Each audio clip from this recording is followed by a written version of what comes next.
LUGICT, ça fait maintenant plus de 2 ans qu'on se préoccupe de la question du numérique. On a commencé par le droit à la déconnexion, puis on s'est rendu compte vite que le sujet dépassait largement et que c'était la transformation de l'ensemble de notre modèle de société et du modèle productif qui était à l'ordre du jour. Et pourquoi finalement la présentation que Pascal Lentiec vient de faire et le débat d'actualité est profondément lié à cette question du numérique? Parce que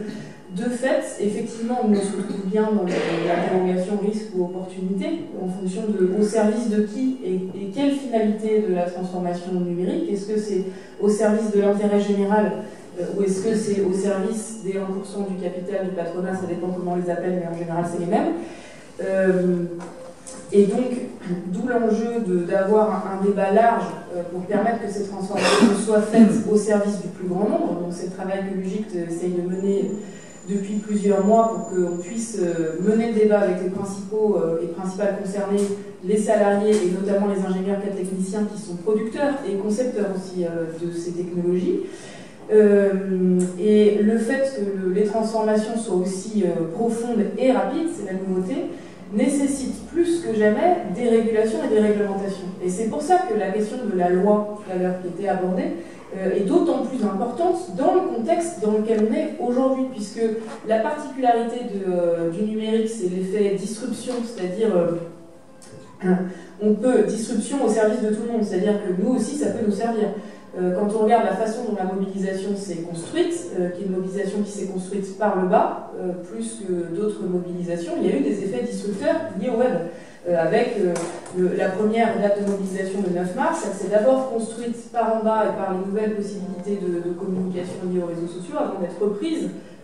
comme appel à la mobilisation.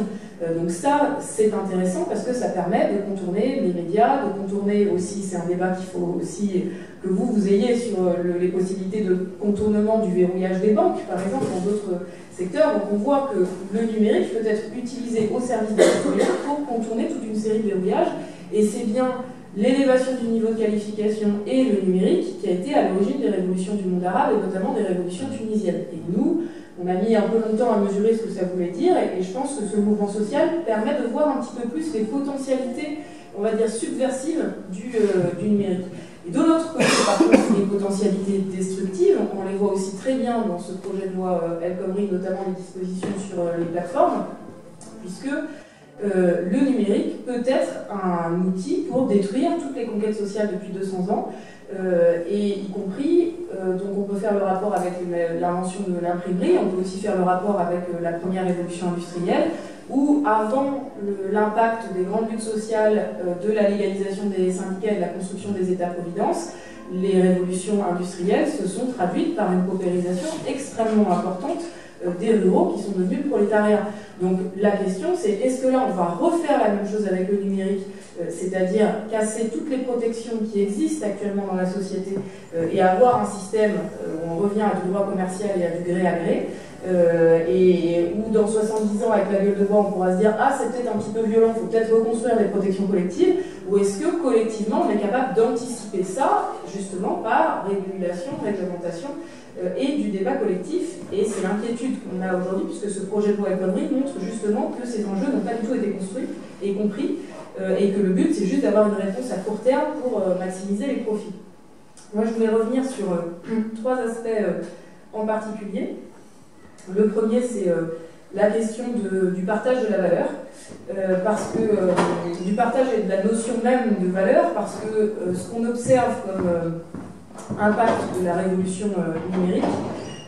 c'est que cette révolution numérique, elle est au service potentiellement d'une concentration des richesses encore plus importante et d'un accaparement des richesses encore plus important. Il suffit de regarder le fonctionnement de Google, par exemple, et de Wikipédia, pour comprendre que la valeur n'est pas créée par Google, mais par Wikipédia, mais que la valeur revient à Google, puisque c'est Google le nouveau intermédiaire par lequel tout le monde doit passer. Et que de l'autre côté,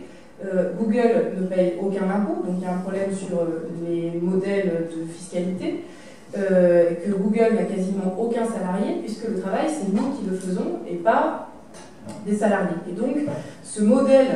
d'économie des données, avec une nouvelle définition de la valeur, je pense, moi je ne suis pas économiste, mais on a besoin des économistes sur cette question-là, on a besoin rapidement que les différentes écoles économiques nous donnent aussi des éléments de compréhension pour comprendre ces transformations numériques sur les modèles et les débats économiques existants. Donc, les données constituent de la valeur, comment dire, la capacité à associer telle ou telle donnée constitue aussi une capacité à créer de la valeur. Donc, à partir de là, comment les modèles redistributifs sont pensés. Par exemple, vous et moi, quand on produit des données avec nos objets connectés qui permettent que jour et nuit, on sache dans le détail notre rythme de respiration, notre rythme de respiration, etc. Est-ce qu'on doit avoir un retour rétributif parce qu'on a créé de la valeur ou pas? Est-ce que les modèles les algorithmes qui permettent, en associant ces données, comment est-ce qu'on définit les redistributions? Donc il y a un problème sur la définition de la valeur, un problème sur les chaînes de valeur, parce que la nouveauté avec les plateformes capitalistiques, c'est d'avoir un très faible nombre de salariés, un nombre extrêmement important d'utilisateurs, et que ce soit les utilisateurs qui créent la valeur. C'est le cas, on prend tous les exemples, c'est pareil, hein, Blablacar, il y a, je sais pas, 300 salariés en France, 10 millions, je dis au pif, je ne sais pas les chiffres là, mais des millions d'utilisateurs, et la valeur boursière de Blablacar, elle est liée à la valeur créée par ces utilisateurs. Et la difficulté, c'est que les modèles de définition et de redistribution de la valeur, j'ai parlé de la fiscalité, mais le modèle chez nous de redistribution de la valeur qui joue un rôle très important, c'est les modèles de protection sociale qui permettent d'avoir une redistribution de la valeur primaire avant la distribution secondaire. Et donc l'enjeu sur le lien de subordination et le statut salarié, c'est aussi une question de répartition des richesses liées à ces travailleurs ou pas, je ne sais pas comment on les appelle, mais ces usagers du numérique qui ne sont plus salariés et qui de fait ne permettent plus d'avoir des redistributions de la valeur comme elle était opérée avec les salariés. Donc ça, c'est une première, on ne voit que le début des transformations numériques, mais en tout cas sur cette question de la valeur et son partage, il y a besoin d'urgence qu'on s'en empare, qu'on produise de la pensée, du débat sur ce sujet-là, parce que c'est la clé déterminante de la façon dont se passera la transformation numérique. Deuxième question, plus simple, la question du temps de travail et de l'emploi. On sait bien sûr que toute nouvelle technologie entraîne des gains de productivité importants. Sur le numérique, on sait que les gains de productivité sont de 20 à 40% en fonction des secteurs, qui sont plus élevés dans le secteur des services que dans le secteur industriel, puisque c'est plus élevé dans le secteur dans lequel il n'y a pas eu de phase d'automatisation précédente et où on peut justement réautomatiser du travail humain qui auparavant était sorti des phases d'automatisation. Donc on a ces gains de productivité en perspective. La question c'est à qui vont-ils profiter? Est-ce que ces gains de productivité profitent aux dividendes ou aux consommateurs, ou est-ce que, donc à la baisse des prix, ou est-ce que ces gains de productivité permettent d'augmenter les salaires et de baisser le temps de travail, sachant que sur la baisse du temps de travail, de toutes les manières, ces nouveaux gains de productivité font qu'il y aura une baisse de travail humain. La question c'est, est-ce que la baisse du temps de travail, elle est imposée par le patronat, payée par les salariés, donc via le chômage, la précarité, les temps partiels, etc. Ou est-ce que, encore une fois, et on revient à l'enjeu de la loi, elle est planifiée, organisée par les pouvoirs publics, financée par ces gains de productivité, et donc elle est faite sans perte de salaire pour redistribuer ces gains de productivité et éviter les suppressions massives d'emplois. Sur les différentes études prospectives qui sont à disposition sur les impacts sur l'emploi, c'est un peu le sujet tabou dont personne ne veut parler, et on comprend pourquoi quand on voit les études,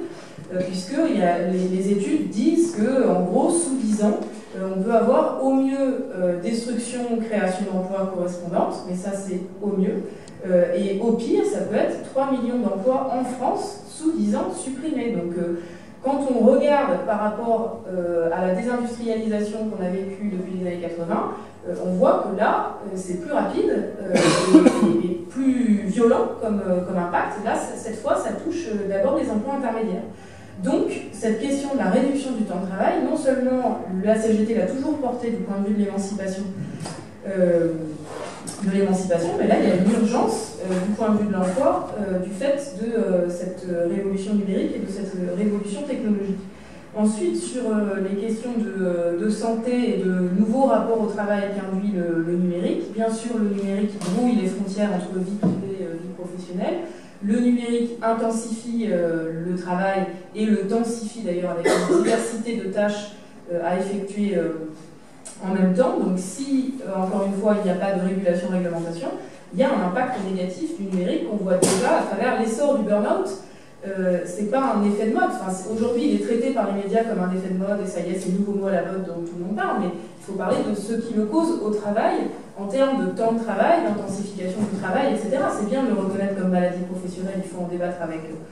les médecins du travail, les experts sur le sujet, mais il faut d'abord réfléchir à des politiques de prévention et de réduction de l'intensification du travail, de la charge de travail, pour le prévenir. Et le premier facteur de burn-out, c'est la non-coupure entre le travail et la vie privée.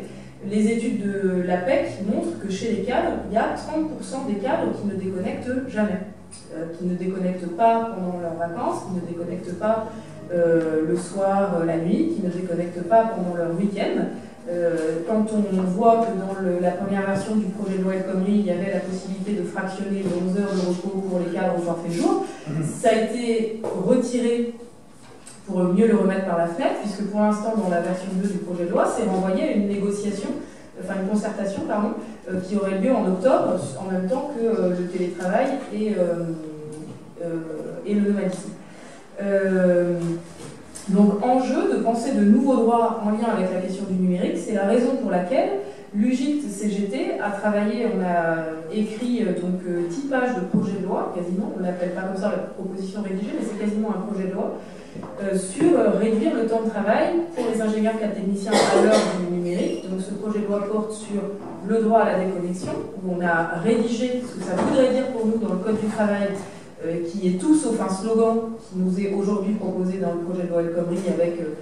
un affichage sur le droit à la déconnexion. Quelque part, nous, ça nous fait rigoler, c'est déjà une première victoire, parce que quand on a sorti la revendication, on nous disait qu'on était des extraterrestres, qu'on n'avait rien compris et qu'on était à côté de la plaque. Bon, la preuve qu'on ne s'était pas tant trompé que ça, c'est qu'aujourd'hui, le terme est important, il est repris. Bon, mais le problème, c'est qu'il faut mettre du concret derrière, et que là, le concret n'est pas là, puisque le droit à la déconnexion dans la loi El Khomri est renvoyé à des chartes d'entreprise pour lesquelles vous savez que c'est unilatéral de l'employeur, sans négociation et sans aucune obligation de contenu. Donc, entre parenthèses, là, on ne favorise pas du tout la négociation d'entreprise, puisque c'est une charte unilatérale. Donc, nous, le droit à la déconnexion doit se traduire par l'obligation de mettre en place des trêves de mail dans les entreprises correspondantes aux plages de repos des salariés. C'est ce qui a été mis en place dans des grandes entreprises de la métallurgie allemande, et par des systèmes de report de la charge de travail pour garantir l'effectivité justement de ces trêves de mail. Et c'est à Daimler en Allemagne où a été mis en place un système d'assistant d'absence qui permet, quand le salarié est absent pour cause de congé, de repos, etc., que le mail soit automatiquement effacé de sa boîte mail et renvoyé au salarié supposé assurer la continuité de la réponse, sachant que l'expéditeur reçoit une réponse disant « Votre correspondant est en congé, merci de le recontacter à telle ou telle date ». Ce qui permet d'éviter aujourd'hui, il y a une majorité de cadres qui travaillent durant leur temps de vacances et qui notamment reprennent le boulot 2 ou 3 jours avant la date de reprise, parce que sinon, le lundi matin, on arrive, on est la tête sous l'eau avec 500 mails à relire, c'est juste impossible. Donc on voit bien que pour assurer l'effectivité du respect de la réglementation en matière de temps de travail, temps de repos pour les cadres, il y a besoin de parler charge de travail et d'assurer les systèmes de report de la charge de travail. Donc ça, c'est notre proposition sur le droit à la déconnexion, assortie d'une négociation sur l'utilisation des outils numériques dans l'entreprise pour aussi pouvoir parler infobésité, comment est-ce qu'on traite les courriers dans l'entreprise, le lien avec la responsabilité professionnelle, parce que ça a aussi un impact sur la responsabilité professionnelle, puisque vous savez que quand on est destinataire d'un mail, maintenant, il y a une forme de responsabilité qui est associée. On ne peut pas dire qu'on ne savait pas, sauf que quand on en reçoit 400 par jour, voilà, les moyens ne sont pas liés. Donc ça, c'est la partie sur le droit à la déconnexion. Ensuite, il y a toute une partie très importante sur la question du forfait jour, puisque la bataille que nous menons depuis 10 ans, c'est de dire qu'il ne doit pas y avoir de forfait jour sans décompte horaire. Tout salarié, quel que soit son niveau de responsabilité, doit avoir un décompte horaire, étant donné que le temps de travail se décompte forcément a priori ou a posteriori, même si on est autonome, et c'est effectivement une bataille qu'on mène, la bataille pour l'autonomie, et qu'on travaille sur des projets, et bien le temps de travail peut au moins se décompter a posteriori. Donc l'UGICT a fait condamner la France à 4 reprises par la Commission européenne des droits sociaux sur la question des forfaits jours pour non-respect de la directive européenne. Et là, ce qui est scandaleux, c'est qu'au lieu de se mettre dans les clous avec le droit européen et le droit international sur cette question-là, je rappelle que la France est le seul pays européen avec un système de forfait jour, le gouvernement persiste et signe en étendant les forfaits jours, puisqu'on a échappé au côté unilatéral,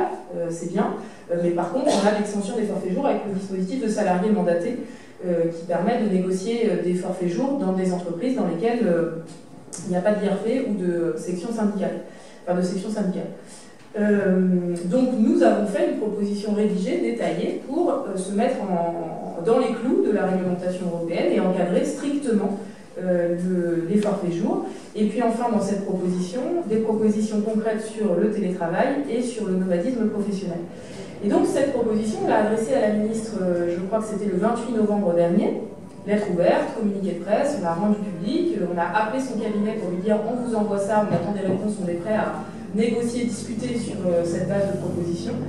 On a reçu le 20 décembre un courrier nous disant merci, on a bien reçu vos propositions, elles ont été transmises à la Direction Générale du Travail, donc à l'administration, Direction Générale du Travail, qui vous fera réponse et vous donnera les suites. Donc, on se demande à quoi ça sert d'avoir un gouvernement et une ministre si c'est l'administration qui fait la loi dans le pays et qui répond aux organisations syndicales. Et ensuite, par ailleurs, depuis le 20 décembre, nous n'avons eu aucune réponse de la Direction Générale du Travail, même si on n'en attendait pas particulièrement, nous on souhaite avoir une réponse de la ministre. Pourquoi je fais ce détour? Puisque vous avez remarqué que le gouvernement, depuis plusieurs semaines, et notamment Myriam El Khomri l'a redit lundi matin sur France Inter, dit que la CGT n'a pas de proposition et qu'elle ne peut pas négocier avec des gens qui n'ont pas de proposition. Je suis désolée, c'est faux. Nous avons des écrits qui le montrent. On a refait d'ailleurs un communiqué de presse lundi pour le dire. Malheureusement, ça n'a pas intéressé, mais en l'occurrence, là, nous avons fait des propositions très précises, rédigées. La proposition, c'était pas de supprimer les forfaits jours, c'est de les encadrer strictement et de se mettre en réglementation avec la jurisprudence. Je pense que c'est la moindre des choses, et que la moindre des choses, c'est de répondre aux acteurs sociaux quand il y a des propositions de ce niveau-là de précision qui sont faites. Donc fin de la parenthèse sur la partie temps de travail. Et le dernier aspect important en lien avec le numérique, Pascal Loquet en a parlé, c'est effectivement fondamental sur la question du statut des salariés ou des travailleuses travailleurs, puisque aujourd'hui le numérique est utilisé pour contourner les protections qu'on a gagnées comme contrepartie aux liens de subordination. Donc hier le débat c'était Uber, aujourd'hui on pourrait dire Deliveroo ou tous les plateformes de livraison à domicile en vélo. Donc on voit bien que ces travailleurs ne sont pas indépendants du tout, puisqu'ils ont un contrôle strict de l'employeur, qu'ils sont aussi dans une relation de dépendance économique. On a aujourd'hui de plus en plus de dossiers de livreurs, notamment, qui sont victimes d'accidents, parce que c'est un métier extrêmement dangereux quand même de passer ses journées sur son vélo dans Paris. Donc il y a énormément d'accidents qui ne sont même pas reconnus comme accidents de travail, donc avec zéro protection, accompagnement, ni rien. Et donc on a beaucoup de procès en requalification de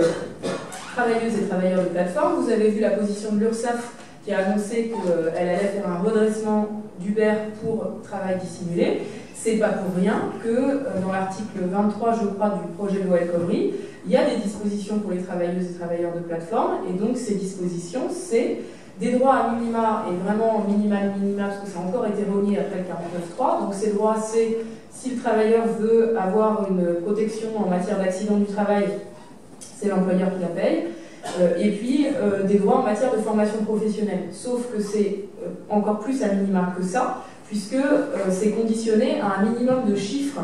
du travailleur qui sera défini par décret, donc on ne sait même pas à partir de quand ces droits se déclenchent. Donc le livreur à vélo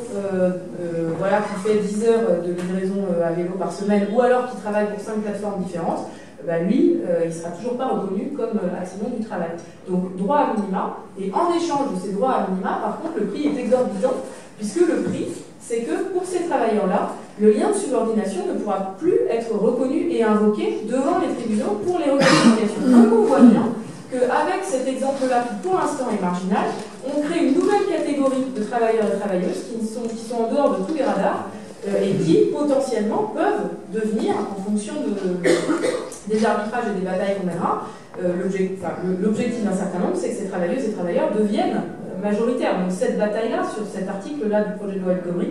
est extrêmement important parce que c'est le travail de demain qui est concerné. Et effectivement, pour nous, la question, c'est la bataille pour l'autonomie au travail, pour bien sûr dire que le lien de subordination, c'est le contrôle de l'employeur, mais c'est aussi la dépendance économique. Et donc faire reconnaître la dépendance économique comme générateur de droits et donc de contrepartie de protection. Et vous voyez ce que la notion peut avoir d'intéressant pour nous aussi dans notre bataille sur la sous-traitance et la question des auto-entrepreneurs, etc. Donc de lier des droits à la dépendance économique et au contrôle avec, pourquoi pas, un système de socle de droits dès lors qu'il y a dépendance économique, ça c'est le socle le plus large, et donc quand il y a dépendance économique, il y ait la protection sociale qui soit assurée et garantie pour éviter les effets de dumping, et donc quand on est auto-entrepreneur et qu'on est effectivement autonome, relativement autonome dans l'organisation de son travail, la capacité à solliciter différents clients, etc.,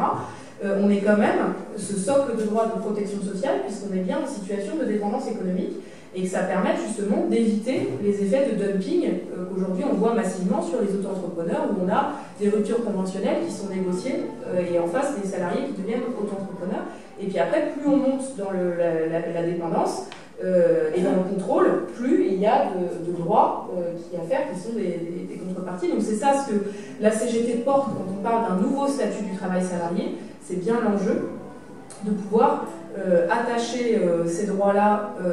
à la travailleuse et aux travailleurs de façon à pouvoir penser l'autonomie en positif parce que pour finir sur cette question d'autonomie, il faut effectivement qu'on investisse d'un point de vue syndical, notamment pour nous, l'UGIC, c'est hyper important. Aujourd'hui, l'autonomie, elle existe dans le Code du travail, sauf qu'elle existe de façon seulement négative, puisqu'elle est associée à des dérogations négatives pour les salariés, qui est le forfait jour et le fait qu'on n'a pas de décompte horaire. Nous, la bataille, c'est d'avoir une autonomie garantie de façon positive qui nous permette d'avoir un droit de refus, d'alerte et d'alternative sur le contenu de notre responsabilité professionnelle, en parallèle avec ce que vous disiez sur la BCE, qui est extrêmement important pour garantir l'intérêt général,